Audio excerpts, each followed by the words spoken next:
What is up, guys? Teddy Cornwell here. Welcome to the Underdog Talk podcast, the world's most underrated podcast on earth. And there's just something about the underdog, but today you see him, big fella, hailing from Wiggins, Colorado. I mean, the man, the myth, we're going to call him the legend as well because he is Dalton Risner. What is up, big fella? How you doing today, man? I'm doing great, man. Thanks so much for having me on. It's exciting and it's an honor, man. Hello to everyone out there watching. Hey, it's exciting to have you on, man, because I shouldn't say we. I've been following your career for a while, and actually, this morning I woke up and I watched that the video of you and your wife at Bronco or a Mile High Stadium where you get in the Water Pain Man of the Year, and I was like, dude, that is sick. That is sick. Like Yeah, that is awesome, man. And I was like, yeah, this guy's legit. But obviously, just finished the NFL season. Feels like yesterday. It was a little while ago. How's the off season been like for you? Obviously, you know, off season is really still on the grind. You're still working. What's that all been like for you? yeah, man. My time in Denver was great, and getting the Walter Payton Man of the Year award and sharing that moment with my wife was an amazing memory. So thanks for mentioning that. Two, off season's been great. Me and my wife moved to Florida. Our first 5 or 6 years in the league, we did off season in Colorado, which was a blast.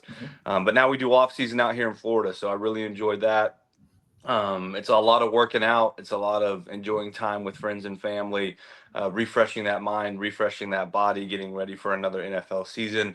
I've played 6 seasons now. I want to say I've started 85 football games Mhm. in the National Football League at left guard and right guard. That might be a little low or a little high. I'm not sure, but regardless, I've played a lot of football, different positions, different teams. Really grateful for the journey that I've been on. Unfortunately, for 3 years in a row, this process during this time has been super slow for me. It's fitting I'm on the Underdog podcast because, people probably don't believe it when they see a second round draft pick or a guy that started 85 games in the league, but I do feel super underrated. I feel like an underdog in the NFL. And yeah, this time of year is tough because you don't really know what the future is. You don't know what team you're going to be on, what position, what opportunity you're going to have. And then you start to think of different scenarios and your mind just races. So anxious to see what happens in the world of football for me and my family, but enjoying Florida for the time being, working out, getting stuff done out here in Florida and enjoying the sun. Hey, and Underdog Talk. Dalton mentioned his stats in starting in the NFL. I just got to throw in another one in college. 50 out of 51 games this man started. So he is a Yeah. trooper. And hey, I feel you on that. You're such an amazing player, man. And I just want to say that to you. And just keep doing your thing. Obviously it's going to pay off. It's already paid off for you. You've killed it. And um, you know, it I feel a Pro Bowl season coming up next year. And obviously I'm not a fortune teller. I just know your work ethic, man, and I feel it coming. But I want to take it a little bit back, obviously, from Wiggins to the NFL.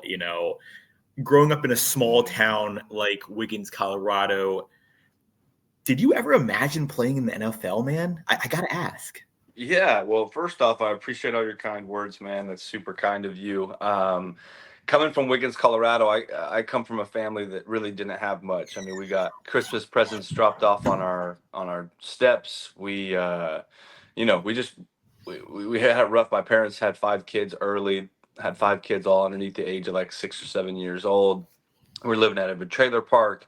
I have vivid memories of snakes living in our house and outside of our house. So I say all that to paint the picture that we were a family just trying to make it. I had 2 parents that were pretty much just 2 kids, and by the time that we got to Wiggins, they started getting their feet underneath of them, and we lived out in the country. And I was a big rodeo guy, so I had cattle, and I wanted to be a bull rider, and I was one of the world's worst bull riders. But regardless, one thing in our family is, we believed strongly that if you set your minds to something, you could do anything that you wanted to. And we had parents that supported that. We had parents that gave us every opportunity to do so. So if we wanted to ride motocross or be bull riders or play football. My dad always said, like, reach for the stars, go for it. Don't set limitations on yourself, but it's going to take a lot of work. So maybe at the young age, I daydreamed of being in the NFL. It was never a reality for me. But as I started to get into like middle school and high school, and started to realize that I was pretty good at football, that's when the dreams started happening. A lot of dreams that involved playing for the Denver Broncos. So I would say at points, yeah, man, I definitely wanted to be in the NFL someday from Wiggins, Colorado, but I knew that I had some mountains to climb before getting there. Yeah, man. And obviously, shout out dad, shout out mom, for being pillars of support. And, it seems like you come from a great family, great family. And what kept you motivated along that way? Obviously, not just from high school, not just in college ball, but to the NFL. What kept you motivated through the way? Obviously, Dalton, you talk about your dad reaching for the stars, aiming for the moon. I think is what they say, something like that. I might have messed that up, but obviously, what kept you motivated along the process of actually getting to the National Football League? I've always been a super motivated person. I've Gotcha. always been somebody that believes in setting goals high. I Mhm. mean, my parents always made the joke growing up that I'd always talk about being a bull rider, or I'd talk about wanting to be in the NFL, or I'd mention how I could be a NASCAR driver. And they would just laugh because they felt like there was nothing that I felt like I couldn't do. And that's a credit to them and how they raised me. Yeah.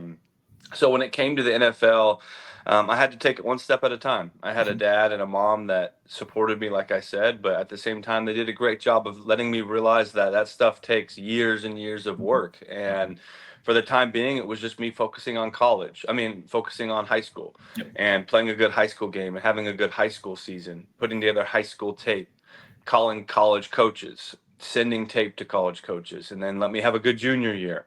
And then let me get some offers and go to some junior days, and then let me go to 20 football camps Mhm. across the whole Midwest.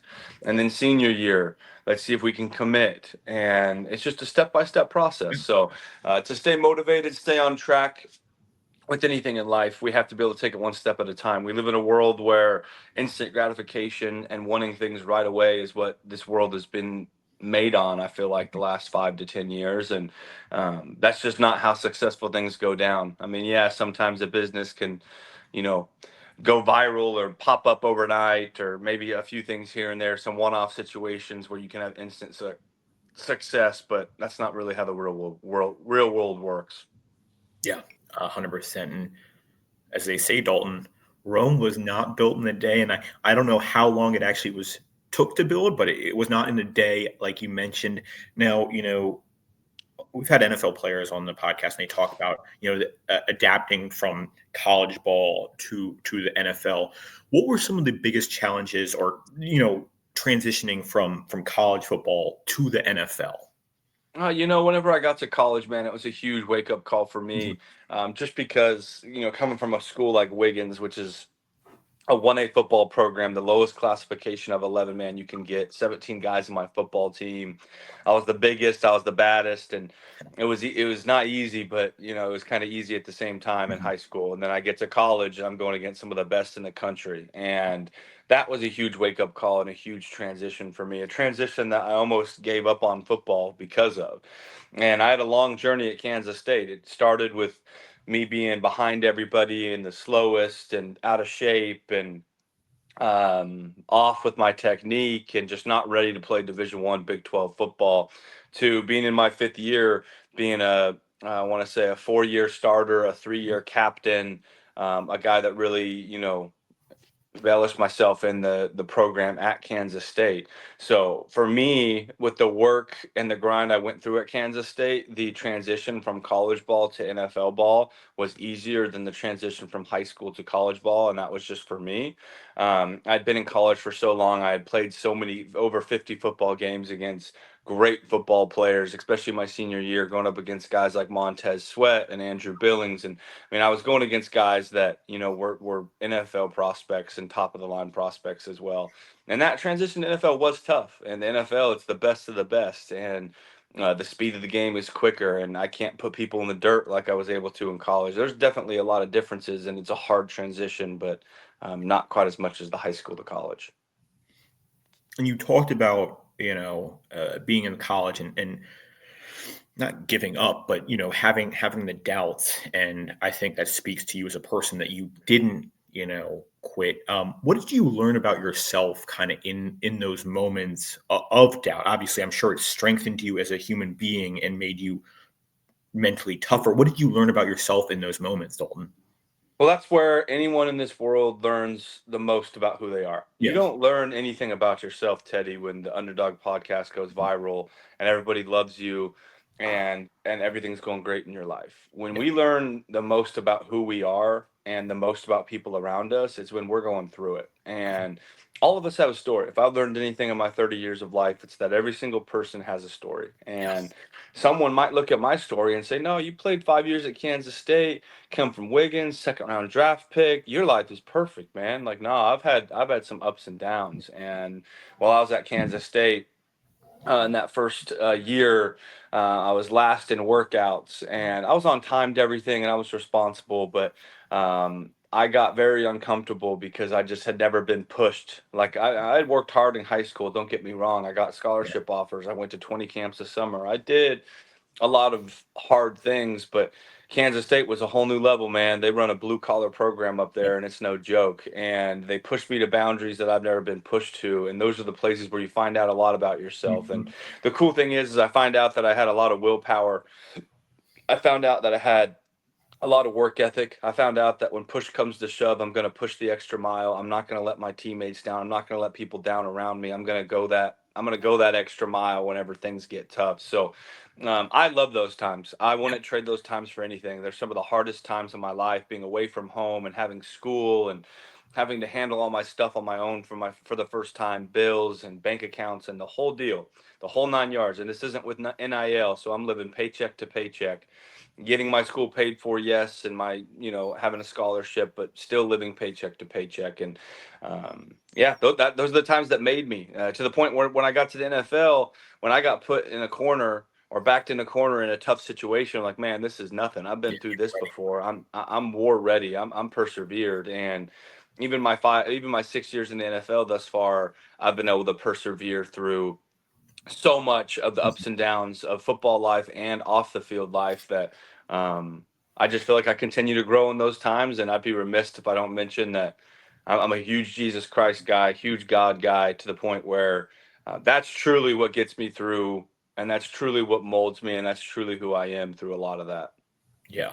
And I like that word you used, Dalton, war ready, because I think and people who are watching this, when you're going through those challenges, it might seem hard. I like Dalton, you mentioned it, I think beautifully. We all go through stuff. We're human beings. I'm going through something. You might be going through something, but you will get through it, and ultimately, it will make you a stronger person. There is no doubt in my mind. So, with that being said, do not give up on. Do not quit. If it's a dream, do not quit. Oh, Um, yeah. that'd be the biggest thing, and you can attest to that more than anyone. You've grinded and you've overcame, and you're killing it, man. So that's just a testament to who you are. And obviously, you mentioned your faith, which is a super strong component of everything. And God does have a plan, and believe in that. Now, you know you've been in the NFL, and you talked about some of the challenges you've had. Again, what did you learn about yourself in the NFL versus in college with the challenges? Did you learn anything more about yourself as a human being? I feel like everybody is constantly learning about Mhm. themselves, whether things are good, whether things are bad. We're constantly learning. Each Yeah. year, there's lessons to be learned of how did I grow as a person? How did I Mhm. get worse as a person? How have I become a better person? The type of man and the human being that I've grown in the NFL is insurmountable, especially Yeah. these last 2 or 3 years as free agency has been tough. One year picked up in September, last year picked up in May. This year, it's about to be April, and I'm not picked up again. So, every year there's a lesson to be learned. I can't really pick out every single Yeah. one, but I would say that in my 6 years in the NFL, one of the biggest things that I feel like has changed is my outlook on life and my humility, Yeah. understanding the blessings that I have, the opportunities that I've had. Maybe I used to be the guy that felt like I worked for everything that I had. Maybe I didn't quite look at how many people helped me get to where I was at. Maybe I didn't quite look at the blessings and the situation and the privilege that helped me to get to where I'm at. Regardless, man, I've always been an underdog. Always Yeah. been an underdog from my time at Kansas State at a 1A football program to where I am now. But sometimes that mindset, you can be a dog and you can want to eat like a dog on game day and throughout practice, but sometimes that humility is important as well. And I know I've seen that change in terms of style of my play, in terms of the way of the football player that I am. I've had to adapt and use my mind more in the Mhm. NFL. The NFL is a toll on your body. I mean, there's 16 games in a season, my first year and second year. And then after that, it's been 17 games in a season. That's without playoffs. Yeah. So, I mean, these seasons are long and you're going against the best of the best. When the first string goes out, there's a guy that comes in that's really good again. And you're expected to play each and every weekend. And I'm a guy that's battled through injuries. I'll take shots, I'll take whatever it is. And I'm out there playing football, pushing through. So, man, a lot of change, but change is great. Change is great. Change is great. And, I was going to ask you as an offensive lineman, how do you mentally and physically prepare to go up against the best in the world? Let's just call it how it is. But obviously, that resiliency. Now, this is a quick question that I always like to ask. Do you have any pregame rituals before you get on the field? You know, I don't believe in any rituals in terms That's of fine. like, I have to do them. If I don't do them, I'm screwed. But I always like to say I'm a big Office fan. I don't know if you've ever watched that show, but Yes. I'm not superstitious. I'm a little stitious. So I have to I like to like walk around the field. I like to warm up in a certain spot in the end Okay. zone. I like to make sure that I'm there early. I like to review my playbook and talk to guys around me about last minute reminders. I like to visualize film from the week, and I like to have the same trainer tape my hands. So I mean, definitely, there's a lot of Yeah. things that I stick in a routine with. But if some of those don't get done the way they're supposed to, I'm not going to trip about it. It's not the end of the world. And, one thing that besides your play stands out to me is obviously you're known for your charitable work. And what inspires your dedication to give back to the community? What inspires all that for you, Dalton?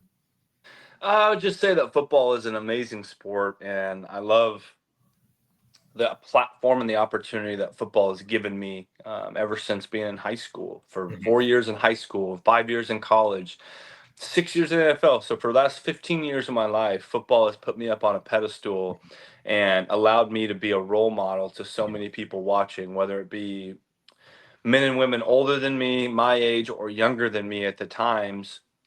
I've been able to use that platform hopefully for good. And I always promise myself that coming from the type of family that I came from, a family that really struggled, a family that needed help, a family that loves Jesus, a family that believes in core values and love and kindness, that as I had this platform, people will look up to you regardless. If I'm a football fan and I'm 10 years old, I'm going to look up to a football player whether he's a good person or a bad person because he's a football player and I want to be like him someday. So me knowing that, I want to be the one that does it for good. And it might not be the cool thing. I might not be the one with the chains and talking about all these girls I'm hanging out with and a big house and a poor and a a Corvette or whatever the heck it is, man. Yeah. Not that that stuff's bad. I'm just saying I've always believed in using the platform to talk about Jesus, to put the light on other people and not myself, and to give back to other people, give my money, give my time. I've been to so many events that are just photo ops. People show up for 5 minutes, take a photo, write a check,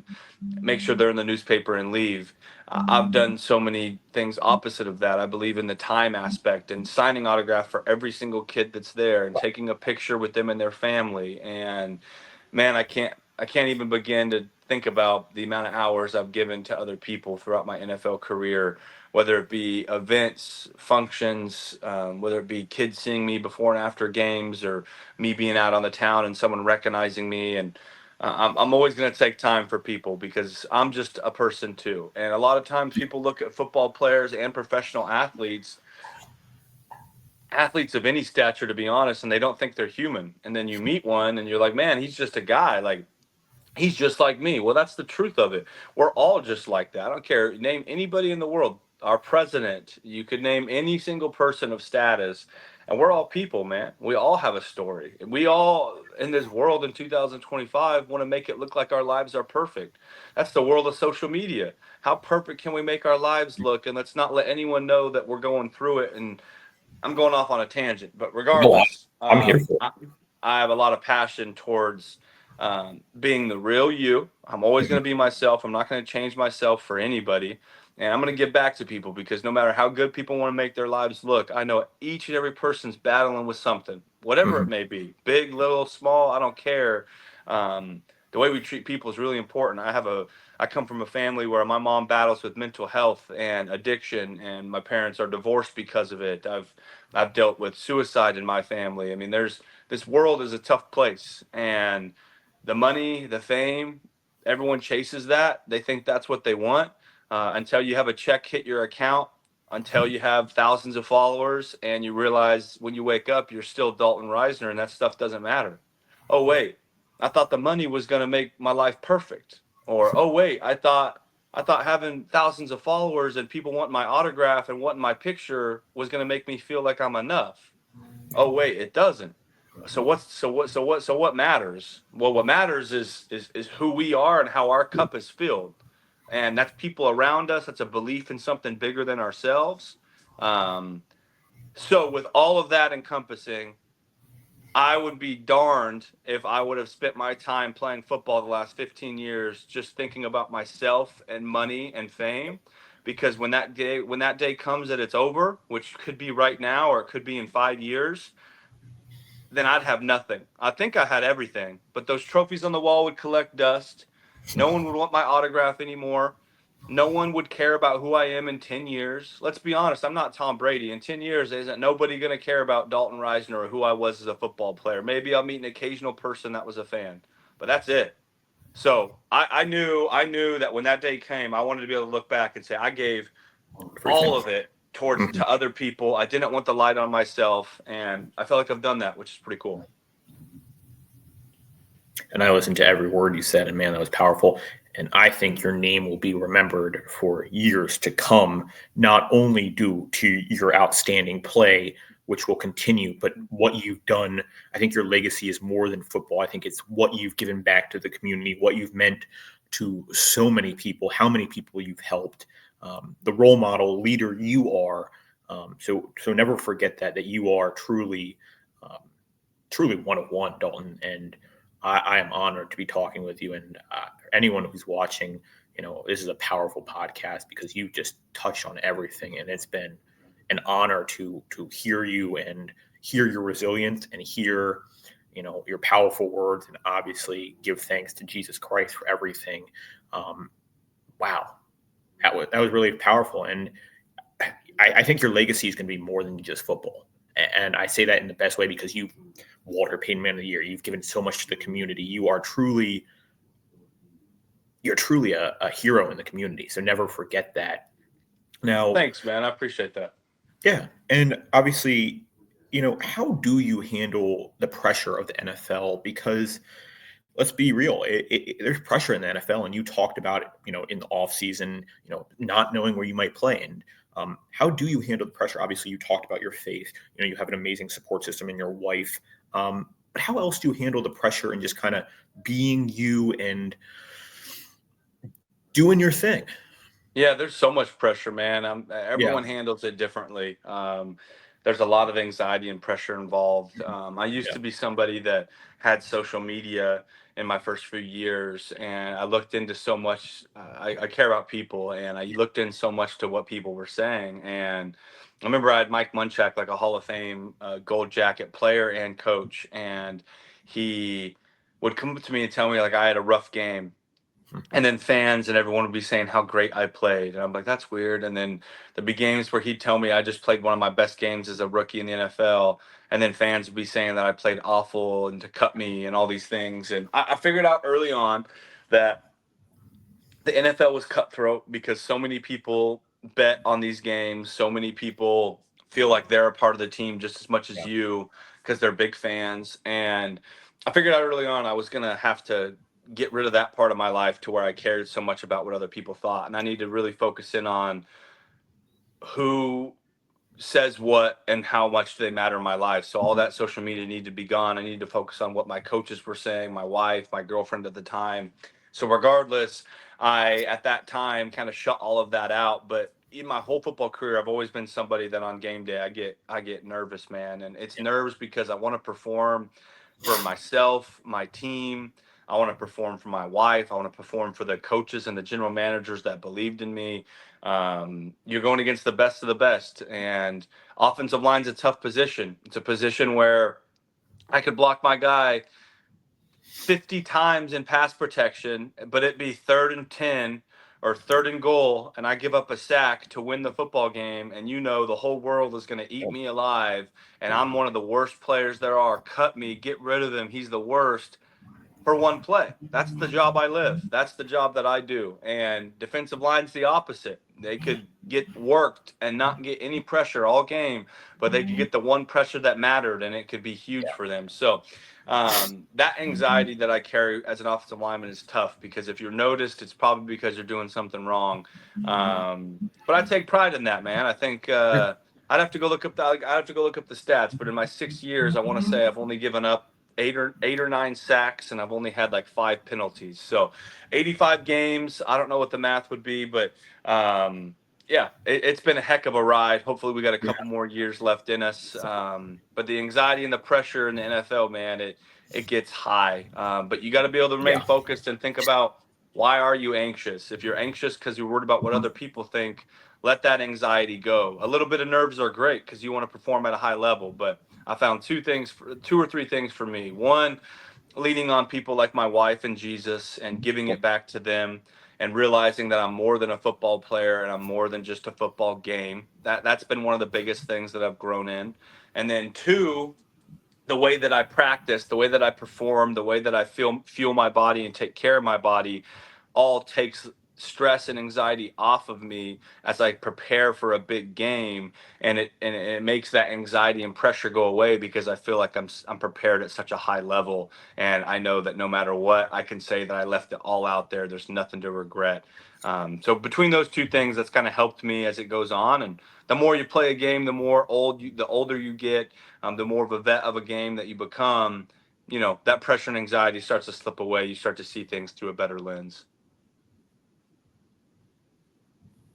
Yeah. And I, I can tell by watching your highlights, your film, watching you in the game, you leave it on that field. You are a damn warrior, my guy. You are a damn warrior, and that's something to rest your laurels on. And obviously, you've talked about going against some of the best in college. Now in the NFL, you are going against the best of the best. So 2 questions onto that.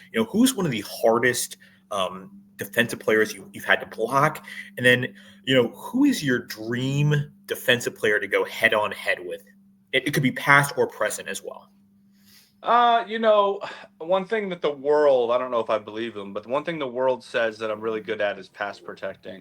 So one thing I always wanted to do is get Aaron Donald in a one-on-one pass block situation, him as a 3 tech, and just give him my best shot in a pass pro. That's one guy I never got the chance to go against. But I've went against J.J. Watt, Cam Hayward, Chris Jones, Javon Hargrave, John Allen, Payne. I mean, you name an interior defensive lineman that's really good right now, and I've went against them. Chris Jones is at the top of my list just because in 4 years in Denver, I think I played him 8 times. So I had to see the guy like crazy, and I got really familiar with the moves that he liked and things of that nature. I think his motor goes like this, but regardless, he's one of the better players that I've ever played against. A lot of respect for him. I've went against the Bosa brothers. I've went against both of the Watt brothers. So I mean, Bud Dupree. I mean, it's too much. It's too much for me to even give a name, but I went against some of the best, and the names go on, man. Yeah, and it's something to be in the NFL now. Really, 2 questions for you. Final 2 questions. What is your biggest tip for someone who's looking to make it to the NFL like you once were, sir? Man, I would just say that for anything in this life, it's going to take sacrifice. I don't care if you're trying to be a professional football player, a professional Yeah. athlete of any case, you're trying to make it work on a podcast, you're trying to make it work in the social media world. I don't care what your job is. I respect each and every job, but the truth is it's going to take sacrifice. If it were easy, every single person would do it. You know what happens with 98% of the world? They try something out for a year or maybe less than a year, and then they give up because it just didn't happen like they wanted to. It didn't happen as quick as they wanted to. People have forgotten what it's like to really put the work in year after year without being noticed, without getting credit. And there were so many years growing up where I was putting work in each and every year and I wasn't noticed. And I was going to 15 camps a summer and no one cared about me. I had a head coach look me in the eye from Wyoming University and he said, "You've been to my camp for like the last 4 years." I didn't have an offer from anybody at the time. And he said, "You need to quit coming to Division I football camp. You are not a Division I football player. Quit coming. You're wasting your time." One would ask, why did he come and say that? That's pretty rude. Well, I went up to a coach after every camp I went to. And this is credit back to my dad. I mean, I was a middle schooler at the time. It's not like I was just the most smart kid in the world. And I went and asked the coach what they thought and what I needed to work on. Because we weren't wasting our time going to these camps. We didn't have a lot of money. So, I mean, the money that my dad put together and my mom put together for these camps was money that was hard earned. So they're going to be darned if we were going to waste it and just go to camp and leave. So I was going and asking these coaches, and that's what the coach told me. He said, "I'd recommend you quit coming. You're going to play Division II ball. Go down and start going to some of those camps." And it pissed me off. It lit a fire under my ass. People have a choice. Always have a choice. Yeah. And when we get hit in the mouth, you have a choice. Go cry to mom and dad.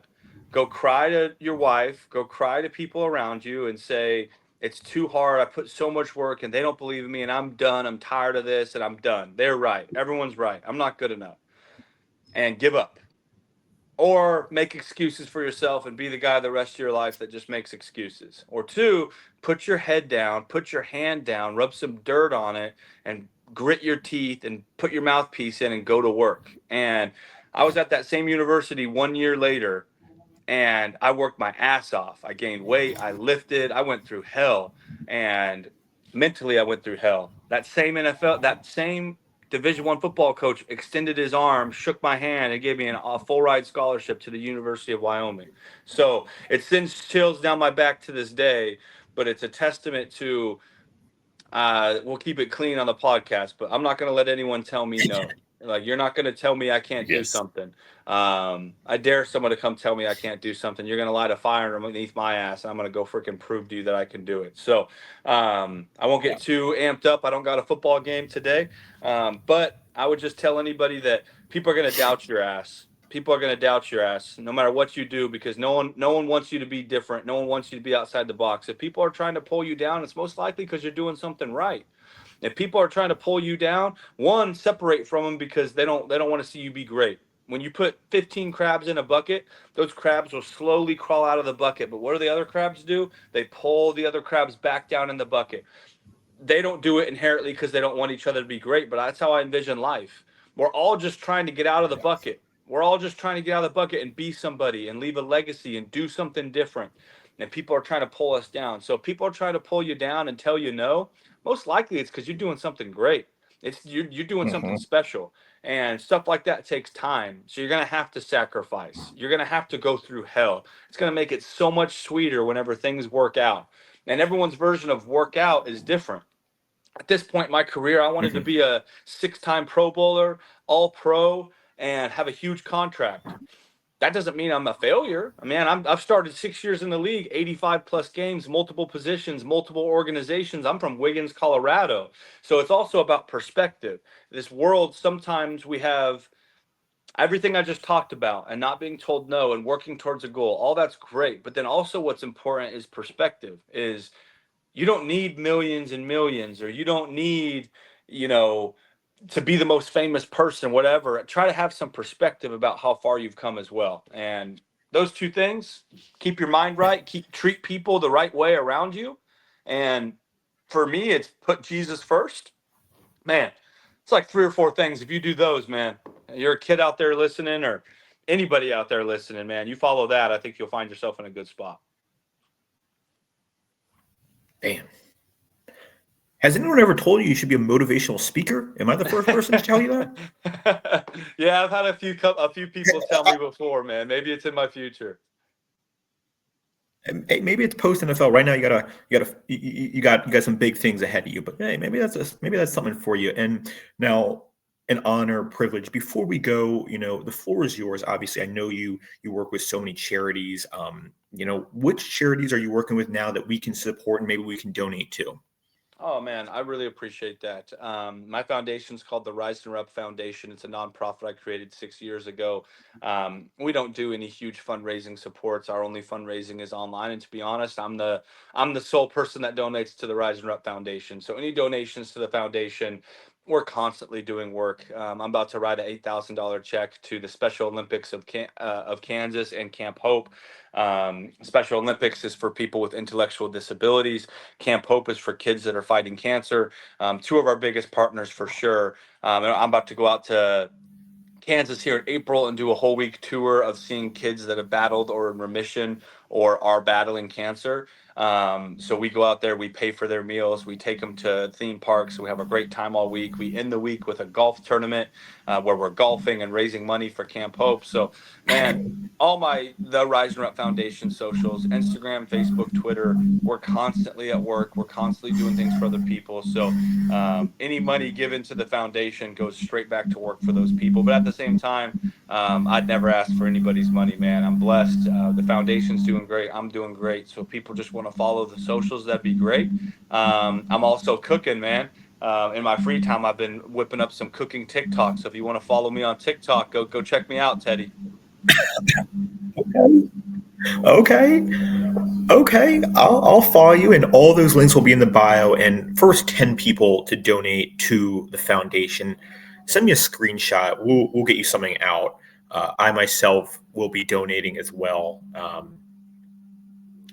I yeah, I couldn't think of a better organization or foundation to donate to. So all those links will be in the bio.